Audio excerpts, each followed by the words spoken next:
ಉಮೇಶ್ ಅವರು ಹೇಗಿದ್ದೀರಾ? ಸೂಪರ್. ನೀವು ಹೇಗಿದ್ದೀರಾ? ನಾನು ಸೂಪರ್. ಸೊ ನೀವೀಗ ಬಿಗ್ ಬಾಸ್ ಡೈಲಿ ಎಪಿಸೋಡ್ಸ್ ನೋಡ್ತಿದ್ದೀರಾ ಅಲ್ವಾ? ಹಾಂ, ನೋಡ್ತಾ ಇದ್ದೀವಿ. ಇಷ್ಟ ಆಗ್ತಿದ್ಯಾ ಬಿಗ್ ಬಾಸ್? ಇಷ್ಟ ಆಗ್ತಿದೆ. ಬಿಗ್ ಬಾಸ್ ಅಲ್ಲಿ ಯಾರು ಇಷ್ಟ ನಿಮಗೆ? ನಮ್ಗೆ ಯಾರು ಇಷ್ಟ ಅಂತಲ್ಲ, ನಮ್ಮಂತವ್ರು ಚೆನ್ನಾಗಿ ಆಡ್ತಿದ್ದಾರೆ.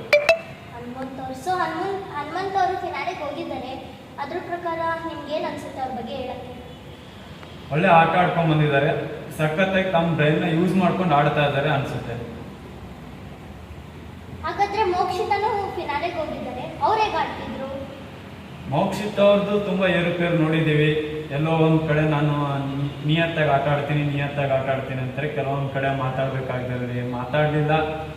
ಕೆಲವೊಂದು ಕಡೆ ಅವ್ರದ್ದು ಮಿಸ್ಟೇಕ್ ಆಗಿದೆ. ಆದರೂ ಫಿನಾಲೆಗೆ ಹೋಗಿದ್ದಾರೆ. ಬಟ್ ಒಳ್ಳೇದಾಗಿದೆ. ಸೊ ಇವಾಗ ಮಿಕ್ದವರಲ್ಲಿ ಯಾರು ಫಿನಾಲೆಗೆ ಹೋಗ್ಬೋದು ಅಂತ ಅನ್ಸುತ್ತೆ ನಿಮಗೆ? ಮಿಕ್ದವರಲ್ಲಿ ಹೇಳ್ಬೇಕಂದ್ರೆ ಇನ್ನು ಮಂಜಣ್ಣ ಅವರು ಇವಾಗ ಚೆನ್ನಾಗಿ ಆಡ್ತಾ ಇದ್ದಾರೆ. ಮೊದಲು ಆಡ್ದಂಗೆ ಇವಾಗ ಆಡ್ತಾ ಇದ್ದಾರೆ ಅನ್ಕೋತೀನಿ. ಅವರು ಹೋಗ್ತಾರೆ. ಅದು ಬಿಟ್ಟರೆ ಇನ್ನು ಉಳಿದವರಲ್ಲಿ ಧನರಾಜ್ ಅವರು ಚೆನ್ನಾಗಿ ಆಡ್ತಾ ಇದ್ದಾರೆ. ಅವರು ಹೋಗ್ತಾರೆ ಅಂತ ನನ್ನ ಅನಿಸಿಕೆ. ಇವರಿಬ್ಬರು. ಗೌತಮಿ ಅವ್ರು ಚೆನ್ನಾಗಿ ಆಡ್ತಿಲ್ವಾ ಹಾಗಾದ್ರೆ? ಗೌತಮಿ ಅವರು ಆಡ್ತಾ ಇದ್ದಾರೆ. ಬಟ್ ಕಂಫರ್ಟ್ ಝೋನಿಂದ ಹೊರಗಡೆ ಬಂದರೆ ಇನ್ನೂ ಚೆನ್ನಾಗಿರುತ್ತೆ. ಬಟ್ ಅವ್ರು ನಾನು ಹಿಂಗೆ ಇರೋದು, ನಾನು ಹಿಂಗೆ ಆಡೋದು ಅಂತ ಅವ್ರು ಅದೇ ರೇಂಜಲ್ಲಿ ಇದ್ದಾರೆ.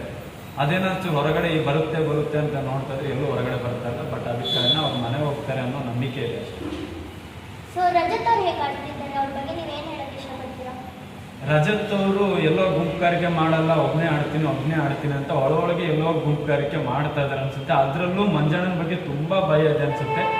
ಅವ್ರ ಬಗ್ಗೆ ಎತ್ತಿ ಕಟ್ಟಲಿಕ್ಕೆ ನೂರಾರು ಕಾರಣಗಳಿದೆ. ಯಾಕಂದರೆ ಈಗ ಏನಂದರೆ ಯಾರಾದರೂ ಈಗ ಉಸ್ತುವಾರಿ ಮಾಡುವಾಗ ಉಸ್ತುವಾರಿಗಳು ನೋಡ್ಕೋಬೇಕು, ಅದು ಮಾಡಬೇಕು, ಇದು ಮಾಡಬೇಕು ಅಂತೆಲ್ಲ ಹಲವಾರು ಹೇಳ್ತಾರೆ. ಬಟ್ ಎಲ್ಲಿ ಮಂಜಣ್ಣ ಮೊನ್ನೆ ಲಾಸ್ಟ್ ವೀಕಲ್ಲಿ ನೋಡಿದಾಗೆಲ್ಲ ಅವರು ಕ್ಯಾಪ್ಟನ್ಸಿ ಆದಾಗೆಲ್ಲ ಅವರು ಕ್ಯಾಪ್ಟನ್ಸಿಯಲ್ಲಿ ಹಲವಾರುಗಳು ಅವರು ಉಸ್ತುವಾರಿ ಆದಾಗ ಹಲವಾರುಗಳು ಸಮಸ್ಯೆಗಳು ಬಂದು ಅದೆಲ್ಲವನ್ನು ಮಂಜಣ್ಣ ಮೇಲೆ ಎತ್ತಾಕ್ಬಿಟ್ರು. ಮಂಜಣ್ಣ ನೋಡುವಾಗ ಅವರೆಲ್ಲೋ ತಪ್ಪಾಗಿ ಆಡ್ತಾರೆ, ಗ್ರೇ ಉಳ್ಕೊಂಡು ಆಡ್ತಾರೆ. ಅದಕ್ಕೆ ಕಾರಣ ಅಲ್ಲಿ ನಾನು ಇಂಟ್ರೆಸ್ಟ್ ಕೊಡೋಕೆ ಹೋಗಿ ಇಲ್ಲಿ ಏನೋ ಗೇಮಲ್ಲಿ ಎಡವಟ್ಟಾಯಿತು ಅಂತ ಹೇಳ್ತಾರೆ. ಹಾಗಾದರೆ ಇಷ್ಟು ದಿನ ಆಡಿದ್ರಲ್ಲಿ ಭವ್ಯ ಅವರೇ ನಿಯತ್ತಾಗಿ ಆಡ್ಕೊಂಬಂದಿಲ್ಲ. ಭವ್ಯ ಅವರು ತಮ್ಮ ತಪ್ಪುಗಳನ್ನು ಮಾಡಿದ್ದಾರೆ. ಅದೆಲ್ಲ ಬಿಟ್ಟು ಮಂಜಣ್ಣ ಕಡೆನೇ ಫೋಕಸ್ ಮಾಡ್ತಿದ್ದಾರೆ, ಅವ್ರ ಟೀಮಿಗೆ ಫೋಕಸ್ ಮಾಡ್ತಿದ್ದಾರೆ. ಅಂದರೆ ಎಲ್ಲೋ ಇದು ಒಂಥರ ಗುಂಪುಗಾರಿಕೆ, ತಮ್ಮ ಟೀಮ್ನ ಗೆಲ್ಲಬೇಕು ಅನ್ನೋ ಒಂದು ಇದರಲ್ಲಿ ಆಡಿದ್ದಾರೆ ಅಂತ ಅನಿಸುತ್ತೆ. ಬಟ್ ಅವ್ರು ಫೇವರ್ ಆಗಿ ಸಿಂಗಲ್ ಆಗಿ ಆಡ್ತಾ ಇಲ್ಲ ಅಂತ ನನ್ನ ಅನಿಸಿಕೆ. ಹಾಗಾದ್ರೆ ಬಿಗ್ ಬಾಸ್ ಸೀಸನ್ 11 ಯಾರು ಗೆಲ್ಬೋದು ಅಂತ ಅನಿಸುತ್ತೆ ನಿಮಗೆ? ಗೆಲ್ಬೋದು ಅನ್ನೋದ್ರೆ ಎಲ್ಲರೂ ಚೆನ್ನಾಗಿ ಆಡ್ತಾ ಇದ್ದಾರೆ. ಬಟ್ ಎಲ್ರಿಗೂ ಒಳ್ಳೇದಾಗಲಿ. ಯಾರು ಅಂತ ಹೇಳೋಕ್ಕಾಗಲ್ಲ. ಯಾಕಂದರೆ ಎಲ್ಲರೂ ಟಫ್ ಕಂಟೆಸ್ಟೆಂಟ್ ಇರ್ತಾರೆ.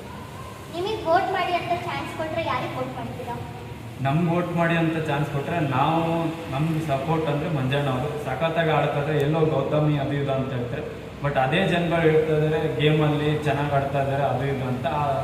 ನಾವು ಮಂಜಣ್ಣ ಅವ್ರನ್ನೇ ಇದು ಮಾಡ್ತೀವಿ. Thank you. ಸೊ ನೋಡಿದ್ರಲ್ಲ ವೀಕ್ಷಕರೇ, ಇಷ್ಟೊತ್ತು ಗಂಟ ಬಿಗ್ ಬಾಸ್ ಬಗ್ಗೆ ಇವ್ರ ಅನಿಸಿಕೆ ಏನು ಅಂತ ಇವ್ರು ಹಂಚ್ಕೊಂಡ್ರು. ನಿಮ್ಮ ಅನಿಸಿಕೆ ಏನು? ಯಾರು ಫಿನಾಲೆ ಗೆಲ್ಬೋದು ಅಥವಾ ಯಾರು ಫಿನಾಲೆಗೆ ಸೆಲೆಕ್ಟ್ ಆಗ್ತಾರೆ, ಯಾರು ಮನೆಗೆ ಹೋಗ್ತಾರೆ? ನಿಮ್ಮ ಅನಿಸಿಕೆ ಏನು ಅಂತ ನಮ್ಮ ಕಮೆಂಟ್ ಬಾಕ್ಸಲ್ಲಿ ಕಮೆಂಟ್ ಮಾಡಿ. Thank you.